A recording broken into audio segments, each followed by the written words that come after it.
Tita Elle, good evening. At sa napakarami mong listeners ngayong gabi. Sana lagi, hindi lang ngayong gabi. Sumulat po ako sa inyo ngayon just to share my pain. Ang sakit-sakit, Tita Elle. August last year, na-diagnose ang fiancé ko ng grade 3 brain cancer. Sabi niya, lalaban siya basta lagi akong nasa tabi niya. Kakayanin niyang lahat basta wag ko siyang iiwan. I've seen her pains, Tita Elle. Mula nung na-diagnose siya hanggang ngayon na palala na ng palala ang kanyang struggles. Ang sakit-sakit din po na makita ko siyang nahihirapan habang wala man lang akong magawa. Na kung pwede ko lang kuhanin yung sakit niya para ako na lang at ako na lang sana yung mahirapan. Everyday po, nagdarasal ako kay Lord na i-heal niya totally ang aking fiancé. Na sana magmilagro at mawala na yung cancer niya. Kasi hindi ko po kayang nahihirapan at nasasaktan siya. Tumay palangga, laban lang tayo ha. Pangakong hindi kita iiwan kahit napakahirap na ng sitwasyon natin.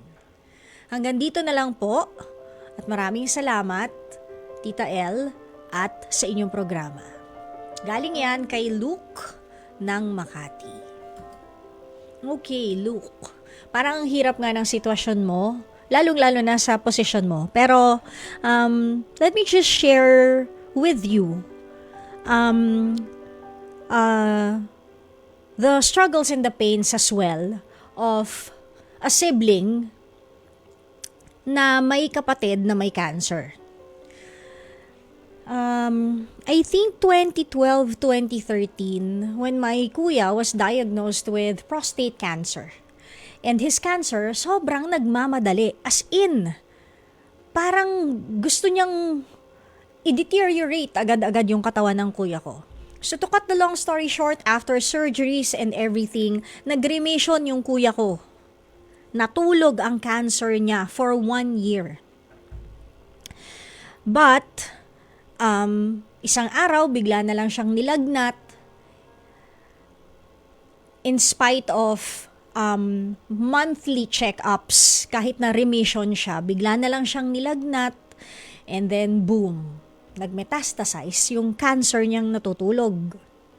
Ang dami, kumalat na kung saan-saan yung cancer niya.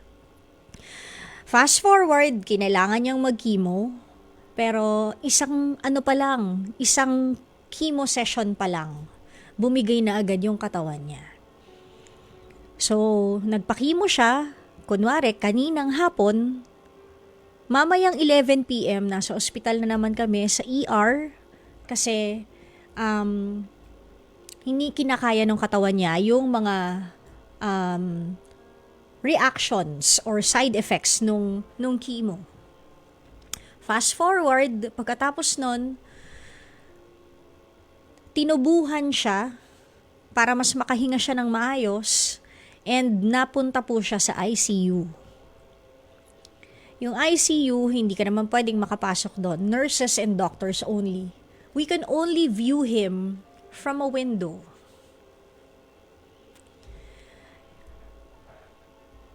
Yung kuya ko na yon,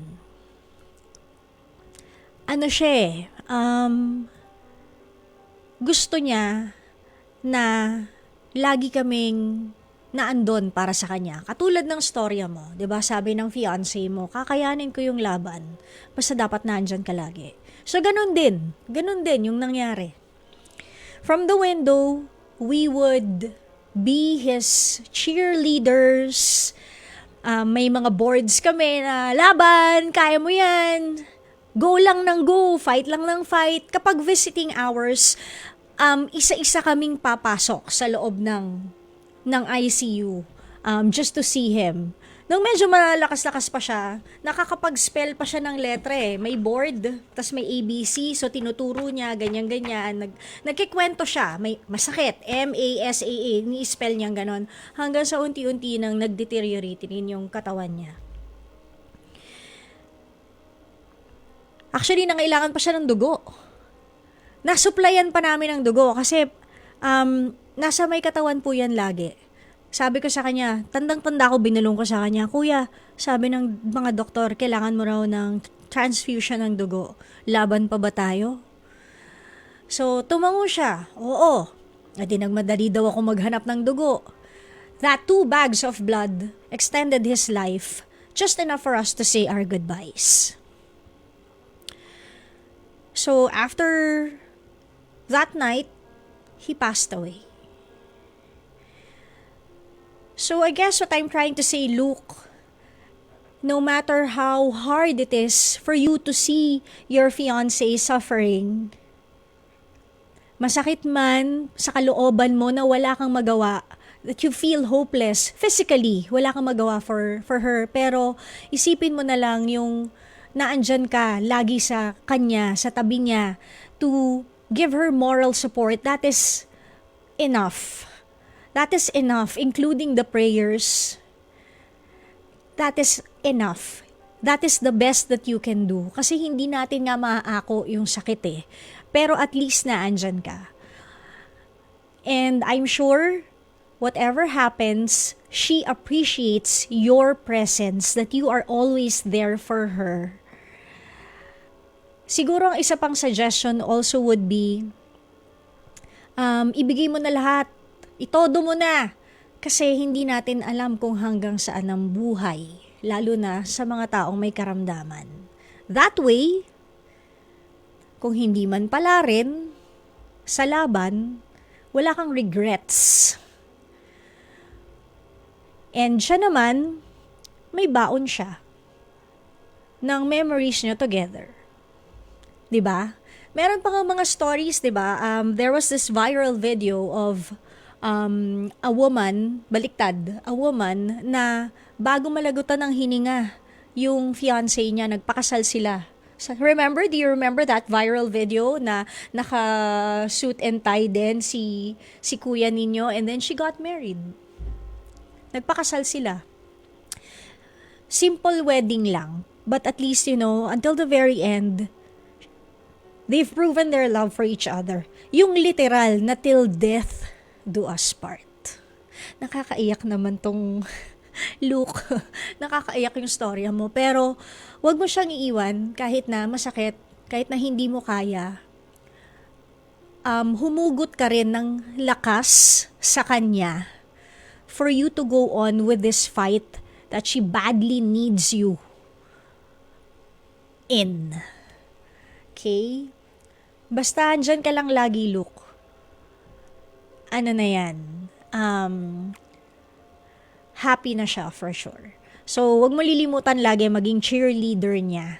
Kasi yun ang kailangan niya. Even family members and friends, yun yung magagawa natin para sa isang taong may cancer. Moral support po talaga. Okay? So, sana Luke, yung personal experience ko with a family member who passed away because of cancer has also given you enlightenment ngayong gabi. Basta laban lang. And pray. Pray. Kasi hindi naman natutulog ang Diyos.